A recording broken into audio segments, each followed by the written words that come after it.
सभी लोगों को नवरात्रि की हार्दिक शुभकामनाएं। और हाल ही में कमेंट आया था कि मतलब ये जो गोपीनाथ मंदिर है, इसीलिए अब जो है हम खरीदारी शुरू कर रहे हैं। कितने की चोट लगी था?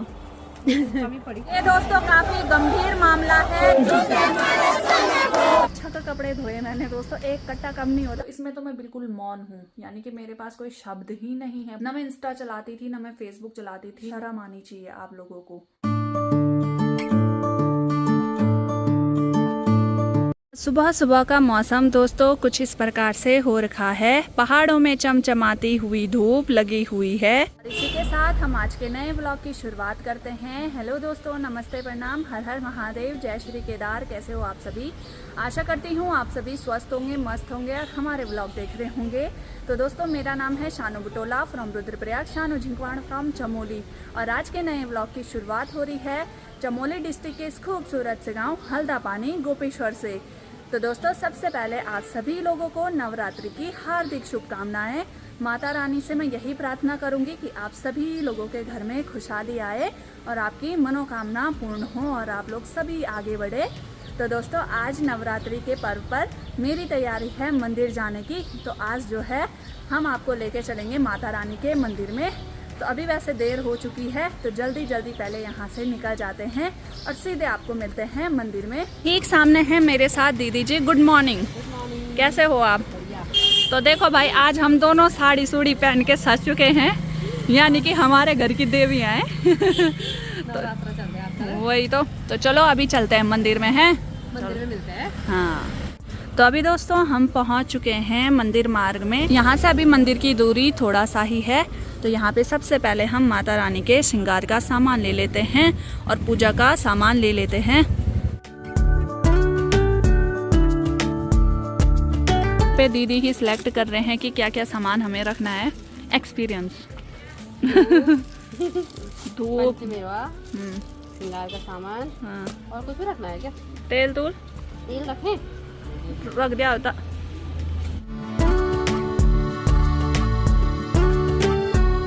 दोस्तों अभी हम पहुंच चुके हैं गोपीनाथ मंदिर में और गोपीनाथ के मंदिर के पीछे से ही देवी माँ का मंदिर है। तो अभी दोस्तों भीड़ थोड़ा कम हो चुकी है। तो चलो सबसे पहले हम हाथ मुंह धोने जाते हैं, क्योंकि मंदिर के बैक साइड पे नल भी है और यहाँ से ना पानी भी लेके जाएंगे जो कि हम शिवलिंग में चढ़ाएंगे।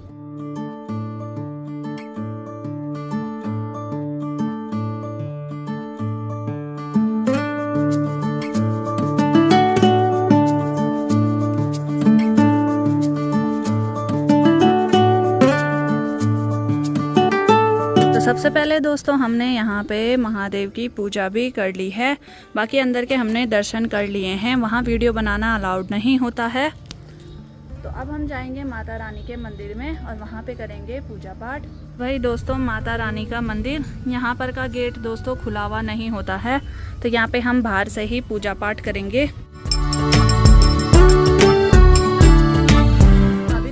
हमने पूरे मंदिर में पूजा आरती भी कर ली है, अंदर गर्भगृह के दर्शन भी कर दिए हैं और बाहर माता रानी की पूजा भी कर दी है। बाकी दोस्तों इस मंदिर के बारे में मैंने काफ़ी बार इंफॉर्मेशन दे रखी हैं, और जिसको मतलब अभी नहीं पता है मंदिर के बारे में तो आप मेरे पुराने ब्लॉग देख सकते हैं। और हाल ही में कमेंट आया था कि मतलब ये जो गोपीनाथ मंदिर है वो किन भगवान को समर्पित है। तो मैं आपकी जानकारी के लिए बता दूं, ये जो मंदिर है वो भगवान शिव को समर्पित है।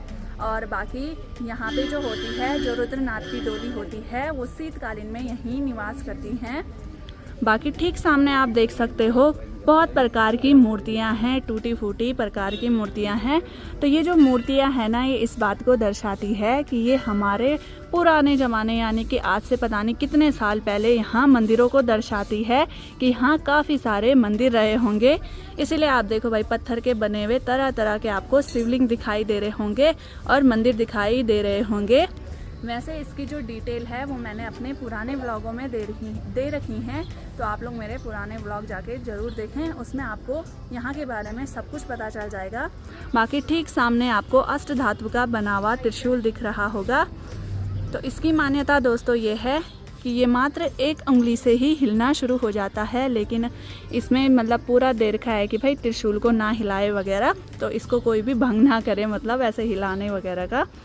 लेकिन इसकी मान्यता यही है। और बाकी ये जो त्रिशूल बना हुआ है ये एक अष्ट धातु से बना हुआ है और ये 11वीं से 12वीं सदी का त्रिशूल ही माना जाता है और नागवंश से संबंधित माना जाता है।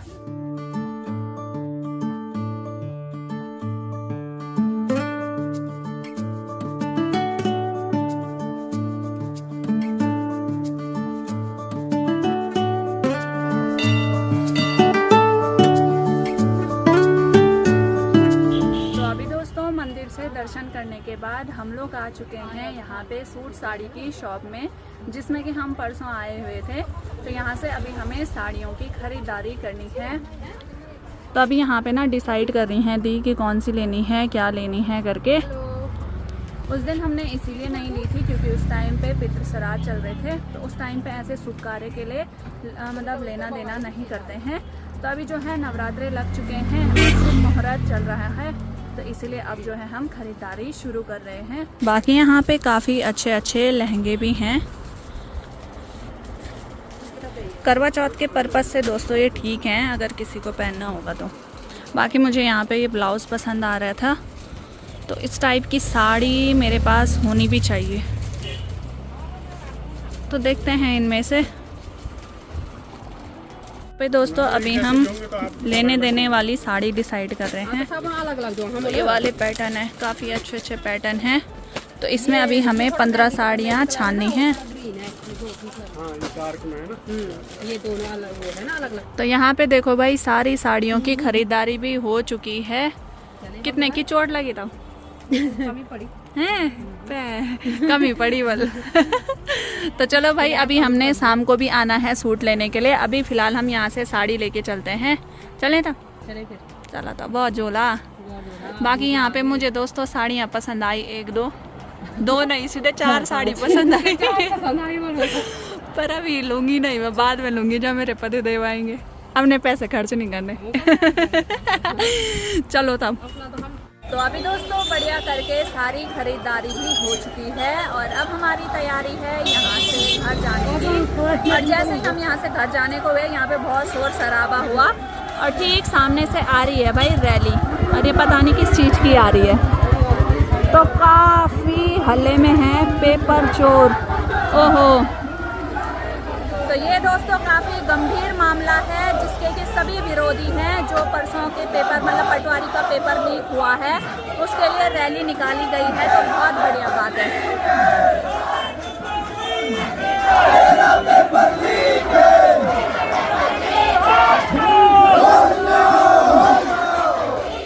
तो देखो भाई दोस्तों, ये देखो हमारे पेपर देने वाले विद्यार्थी सारे यहाँ पे आ गए हैं विरोध में।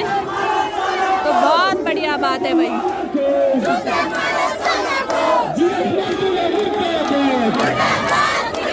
हेलो हेलो हेलो हेलो, विरोध करो विरोध करो।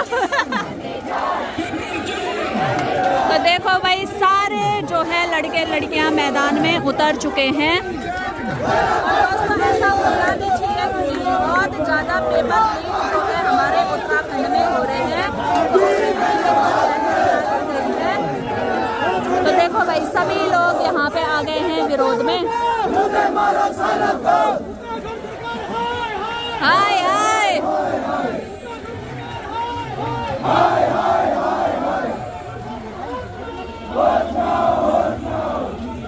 तो देखो भाई दोस्तों बहुत ही ज़्यादा शर्म की बात है, यानी कि हमारे उत्तराखंड में नकल विरोधी कानून आने के बावजूद भी परसों जो पटवारी का पेपर हुआ था वो वाला जो पेपर है वो फिर से लीक हो गया। तो इतने तो हमारे उत्तराखंड में नल लीक नहीं होते हैं जितने कि पेपर लीक हो जाते हैं। बच्चे घंटों घंटों लाइब्रेरी में बैठ करके इतनी पढ़ाई करते हैं, इतनी मेहनत करते हैं। वो चीज़ मैंने खुद करी है, भले मेरे टाइम पे भी हुआ था पेपर लीक। 12-12 घंटे हम लाइब्रेरी में बैठे रहते हैं पढ़ाई करने के लिए, और लास्ट में यहाँ क्या हो जाता है, पेपर लीक हो जाते हैं और लास्ट में जो है जिन्होंने कोई मेहनत ही नहीं करी उनको उसका फल मिल जाता है। और बेचारे जो लोग मेहनत कर रहे हैं, इतना पढ़ लिख रहे हैं, अपने जिनके गरीब माँ बाप इतना पढ़ाने के लिए बच्चों को बाहर भेज रहे हैं, लास्ट में उनके साथ नाइंसाफ़ी हो जाती है। तो शर्म आनी चाहिए भाई ऐसी सरकार को। सही बात है, और हर जगह से यही सुनने को आ रहा है कि हमारी सरकार सच में इतनी निकम्मी हो चुकी है कि नकल विरोधी कानून आने के बाद भी हमारे उत्तराखंड में ऐसे ऐसे अपराध हो रहे हैं। तो बहुत ही ज़्यादा शर्म की बात है। मुझे यहाँ ज़्यादा कुछ नहीं बोलना, आप सभी लोग बहुत ज़्यादा समझदार हैं। तो भाई बहुत अच्छा हो रहा है कि रैली निकाली जा रही है। इवन रैली क्या, इतना ज़्यादा वो होना चाहिए ना कि सीधे जो अध्यक्ष वगैरह हैं, जो जहाँ इनके ऑफिस वगैरह हैं, वहाँ जाकर के धरने करने चाहिए। बाकी अभी हम भी चलते हैं भाई घर को। मेरे साथ ये 2 कन्याएं भी हैं, तो इनको अभी मैं घर लेके चलती हूँ। मैंने भी जाना था वरना विरोध करने, पर अभी मैं तुम्हें घर छोड़ के आती हूँ, ठीक है। हाँ, क्या कहना तुमने पढ़ लिखी क्या करे, ली गए वहाँ पेपर हुए थे क्या? तो पैसा ही मत भरो। अरे क्या करना था वो, खाने वाले वैसे भरने वाले हैं। तो श्वेत क्या की गलती है उसमें, सरकारी वैसी है हमारी। चलो तो घर चलते हैं हम तो। ये रहा भाई दोस्तों हमारे गोपेश्वर मार्केट का स्टेशन। यहाँ ठीक सामने पे आजकल रामलीला हो रही है, जो कि कल से शुरू हो चुकी है। बाकी अभी आऊँगी मैं 1-2 दिन में रामलीला, तो आपको गोपेश्वर की रामलीला देखने को भी मिलेगी।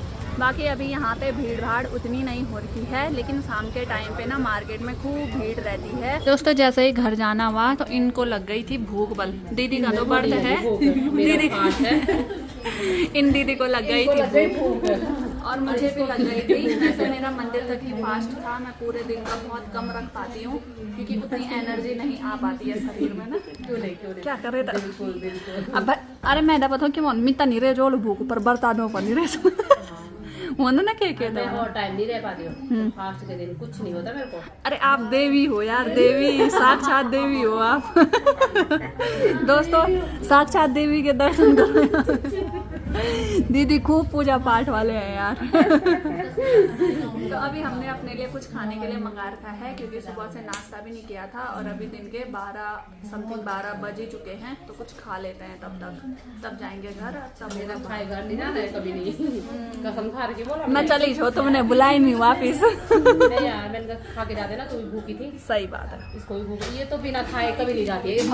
बहुत दयालु है हमारी दीदी, बहुत दयालु है इसका रिकॉर्ड है। हाँ सही तो है, सही है, सही है, खाना भी चाहिए वही तो अभी हम आ रहे हैं दोस्तों मॉम्स कैफे में, जहाँ की काफ़ी टाइम बाद मेरा आना हुआ है। बाकी मुझे यहाँ की डेकोरेशन वगैरह काफ़ी अच्छी लगती है, तो टेस्ट तो अब बताएंगे क्योंकि काफ़ी टाइम हो गया मुझे यहाँ आए हुए, तो टेस्ट चेंज होता रहता है, तो देखते हैं कैसा है क्या है। तो अभी दोस्तों हम मार्केट से भी आ चुके हैं और अभी छत में ना मेरे कुछ कपड़े रखे हुए थे जो कि मैंने कल धो दिए थे। और कल मैं सच बताऊँ ना, मैंने एक कट्टा कपड़ों का धोया जो कि मतलब सर्दियों वाला है। वैसे वो कपड़े गंदे नहीं थे, लेकिन पिछले वाले कमरे में सिलन की वजह से ना ख़राब हो गए थे। तो ये देखो भाई, कुछ कपड़े मैंने छत में ही छोड़े हुए थे क्योंकि ये कल तक सूखे नहीं थे, बाकी तो सूख ही गए थे, लेकिन आज देखो भाई बढ़िया करके अब सूख चुके हैं ये। बाकी दोस्तों मेरे पे कपड़े इतने ज़्यादा हो गए हैं ना कि जिन्हें मैं पहनती भी नहीं हूँ, तो मैं सोच रही हूँ कि इनका गिव अवे कर देती हूँ, यानी कि जो कोई ज़रूरतमंद होगा उनको दे दूँगी। होता ही है ना, अब जो हम नहीं पहनते हैं, वैसे इतने गए गुजरे कपड़े तो नहीं हैं, ठीक ठाक ही हैं। तो होता है यार, बचपन में देखो हमारे पास खुद नहीं होते थे कपड़े पहनने के लिए, तो हम भी ऐसे ही पहनते थे। तो भगवान की दया से आज की डेट में हमारे पास है, सब कुछ है, तो मतलब मैं ऐसे ही करती हूँ। वैसे जिनको ज़रूरत होती है उनको दे देती हूँ मैं कपड़े, अपने पास नहीं रखती ज़्यादा, और अच्छे ही देती हूँ क्योंकि ऐसे फटे फुटे दे के कोई फ़ायदा नहीं है। पहनना है तो कुछ अच्छा ही पहनना है औरों ने भी, तो मैं ऐसे देती रहती हूँ जिनको मतलब ज़रूरत होती है ना। तो इस बार भी देखती हूँ, पर ये छानने पड़ेंगे। वैसे ये सारे कपड़े ऐसे थे कि वो देने वाले ही थे कि मतलब दूंगी मैं किसी को, क्योंकि मैं नहीं पहनती ना इनको अब। तो हो जाता है, मतलब एक टाइम होता है जिस टाइम पे हम ये वुलन जींस वगैरह का शौक़ रखते हैं, लेकिन अब ज़्यादातर सूट ही पहनते हैं। तो मैंने कहा धो धा के ही देना है, ऐसे नहीं दे सकते ना, तो इसलिए मैंने सारे ये धो दिए थे। तो अब मैं इनका जल्दी से गिव अवे करूँगी, जो मेरे आसपास रहते हैं तो मैं उनको दे देती हूँ, उनको दूंगी इनको धो धा के। अब बढ़िया करके अब ये सूख चुके हैं, ये देखो भाई। और इससे ज़्यादा कल मैं नीचे लेके गई, बहुत कपड़े धोए मैंने कल, भले मैंने वीडियो में नहीं दिखाया, पर छक कपड़े धोए मैंने दोस्तों। एक कट्टा कम नहीं होता कपड़ों का, वो भी गर्म कपड़े।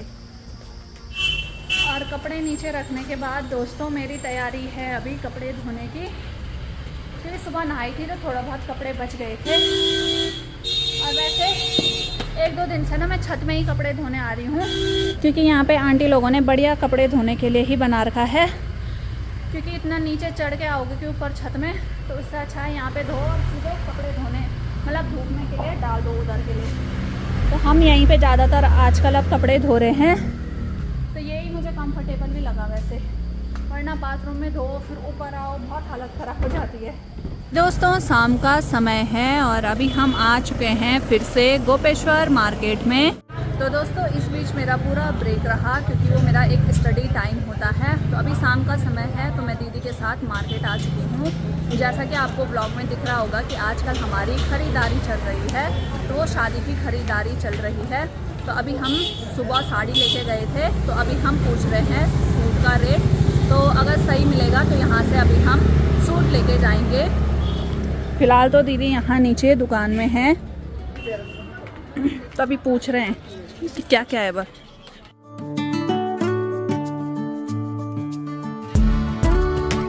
दोस्तों अभी सूटों की खरीदारी हो रही है, तो यहाँ पे हमने कुछ सूटें यहाँ पे सिलेक्ट कर दी हैं।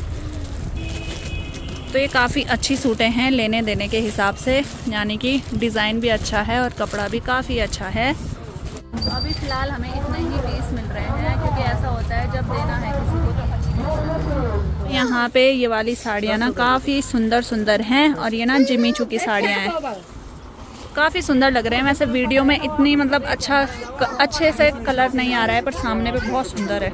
तो हमने सामान ले लिया है और काफ़ी सारी सूटें भी ले ली हैं। एक चक्कर तो हम घर चले गए हैं, ये आ रखे हैं अभी दूसरे चक्कर के लिए। कितनी भी शॉपिंग हो गई पूरी? कितनी पूरी? मेरी वाली तो हो गई। टेंशन खत्म? हाँ यार टेंशन खत्म। चलो बढ़िया, वही तो ये देखो भाई दोस्तों सामान ये रहा, अब चलते हैं घर। तो अभी दोस्तों रात का खाना भी हो चुका है, और आज दोस्तों भाई दिन भर हमने जो शादी की खरीदारी थी उसी की शॉपिंग करी, साड़ियाँ ली, सूट ली।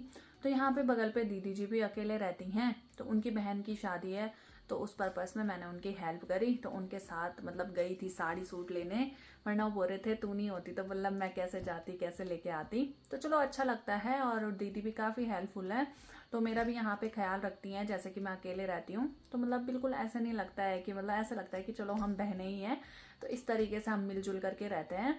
तो आज का जो है नवरात्रि के पूजा पाठ हुए, और बाकी आपने व्लॉग में देखा होगा मेन जो व्लॉग में सीन था दोस्तों वो ये था कि पेपर लीक होने के पर्पस में एक रैली निकाली गई थी। तो भाई दोस्तों ये जो मतलब रैली निकाली गई है या जो एक पेपर लीक होने की बातें हैं ना, तो इसमें तो मैं बिल्कुल मौन हूँ, यानी कि मेरे पास कोई शब्द ही नहीं है बोलने के लिए कि क्या बोले। मतलब ये चीज़ पहले भी कई बार हो चुकी है और कई बार जनता बोल चुकी है, लेकिन तब भी इन चीज़ों में जब सुधार नहीं आ रहा है तो इसके जिम्मेदार हैं कौन। बाकी दोस्तों मुझे बुरा उन लोगों का लग रहा है, उन बच्चों, उन विद्यार्थियों का लग रहा है जो बेचारे घंटों लाइब्रेरी में बैठ करके जैसे तैसे, उनके माँ बाप मतलब बहुत सारे होते हैं जिनके गरीब माँ बाप होते हैं, पढ़ा रहे हैं बच्चों को, वो बच्चे इंतज़ार में बैठे हैं कब हमारा पेपर होगा, कब भर्ती निकलेगी, कब हमारे पेपर निकलेंगे। माँ बाप इंतज़ार में रहते हैं। और देखो जिनके पास पैसा है, जो अमीर बाप की औलादें हैं, वो पैसे दे करके पेपर को खरीद रहे हैं। तो कितने शर्म की बात है, अगर इनके पास इतना ही पैसा है पेपर खरीदने का तो आप लोग कहीं बिजनेस खोल दो या अपना कोई बिजनेस बनाओ भाई, पर लेकिन किसी गरीब लोगों के बच्चों की जिंदगी के साथ ऐसे खिलवाड़ मत करो, उनके भी कुछ सपने हैं। दोस्तों बुरा इसीलिए लग रहा है ना क्योंकि मैं खुद उस फील्ड में हूँ, अपनी स्टडी के फील्ड में। देखो दोस्तों आज की डेट की बात करूँ, जब से मेरी शादी हुई है तो मैं काफ़ी संपन्न परिवार में मेरी शादी हुई है। तो चलो ठीक है, मतलब इतना सपोर्टिव है, मतलब इतना जो है हम अफोर्ड कर पाते हैं मेरे पतिदेव की मुझे पढ़ा लिखा सकें, ठीक है ये होता है। लेकिन जो बुरा लगता है वो मेहनत का लगता है दोस्तों, यानी कि मैं भी मेहनत करती हूँ। जब मैं स्टडी करती थी, जब मैं श्रीनगर में दोस्तों रहती थी, तो मैं भी 12-12 घंटे हमारा जो समय बीतता था वो लाइब्रेरी में बीतता था। और सच बात बताओ ना, मेरे पास भगवान की दया से सब कुछ था, अच्छी डाइट, अच्छा खाना, अच्छा रहन सहन, लेकिन मैं ऐसे रहती थी जैसे कोई नॉर्मल लड़की हूँ। लाइक कसम से बोल रही हूँ दोस्तों, भगवान की कसम, मैं कभी झूठी नहीं खाऊंगी। मैंने जब मैं पढ़ाई के उसमें थी ना, मतलब अभी तो मैं ये हूँ कि घर गृहस्थी में भी इन्वॉल्व हो चुकी हूँ, तो थोड़ा टाइम निकालती हूँ पढ़ाई के लिए, क्योंकि मुझे व्लॉगिंग के लिए भी टाइम निकालना पड़ता है। लेकिन जब मैं अपने स्टडी के उसमें थी, जिस टाइम पे मेरा सोशल मीडिया बिल्कुल बंद था, तो पूरा 1-2 साल मैं ना व्हाट्सएप तो चलाती थी, ना मैं इंस्टा चलाती थी, ना मैं फेसबुक चलाती थी, ना मैं यूट्यूब चलाती थी। मुझे दीन दुनिया की कोई खबर ही नहीं रहती थी। यूट्यूब का यूज़ बस होता था स्टडी क्लासेस के लिए, सिर्फ क्लासेस। अभी भी मेरे यूट्यूब में और चीज़ों के नोटिफिकेशन नहीं, क्लासेस के नोटिफिकेशन आते हैं, जबकि मेरा फील्ड अभी फ़िलहाल व्लॉगिंग का ही चल रहा है, भले पढ़ाई भी चल रही है। तो सच में मतलब इतना स्ट्रगल होता है ना, मैं समझ सकती हूँ, क्योंकि मैंने भी ना बासी बासी खाना खाया हुआ है कमरे पे रह करके। सुबह चले जाते थे, सुबह खाते थे, दिन भर नींद, फिर उसके बाद रनिंग करने के लिए जाओ शाम को, फिर लाइब्रेरी आओ, फिर थक थक के कमरे पे जाओ, फिर खाना बनाओ। कभी बासी खाना खाते थे, कभी 2 दिन की बासी रोटी खाते थे। आपको यकीन नहीं होगा, आप समझ रहे होंगे कि ये झूठ बोल रही है, लेकिन दोस्तों मैं एक संपन्न परिवार से होने के बावजूद मुझे इतनी टेंशन थी अपने करियर की कि ऐसा सब कुछ होता था। और ये मेरे साथ नहीं, हर एक विद्यार्थी के साथ होता है। इसीलिए उनका दुख समझो, उनका दर्द समझो। किसी दिन अगर मैं आपको अपनी कहानी बताऊंगी ना, तो ये हर एक उस विद्यार्थी से संबंधित होगी जो बाहर जा रहे हैं पढ़ने के लिए, या इतनी जोरों शोरों से मेहनत कर रहे हैं, और जो एक गरीब परिवार से होंगे। भले दोस्तों मैं ससुराल से एक संपन्न परिवार से हूँ, लेकिन जब मेरी शादी नहीं हुई थी तो हम इतने मतलब अमीर नहीं थे। हम एक मिडिल क्लास फैमिली से थे, जहाँ मेरे पापा ने बहुत ज़्यादा मेहनत करके और जैसे तैसे हमें पढ़ाया है। तो हमने वो दिन देखे हैं, तो हम बहुत अच्छे से समझ सकते हैं। बाकी दोस्तों इसके बारे में तो मैं ज़्यादा क्या बोलूँ, लेकिन शर्म आनी चाहिए हमारी उत्तराखंड सरकार को, और ऐसे नकल करवाने वालों को, और ऐसे पेपर बेचने वालों को, और उन विद्यार्थियों को जो ये पेपर खरीद रहे हैं। शर्म आनी चाहिए आप लोगों को। बाकी आज का व्लॉग हम इतना ही रखते हैं। आशा करते हैं आपको वीडियो पसंद आई होगी। वीडियो पसंद आए तो लाइक करना, शेयर करना, और जो नए हैं चैनल को सब्सक्राइब जरूर करना। बाकी कल मिलते हैं एक और नए व्लॉग के साथ। तब तक आप स्वस्थ रहिए, मस्त रहिए। Tata bye bye. जय देवभूमि उत्तराखंड। हर हर महादेव। जय श्री केदार।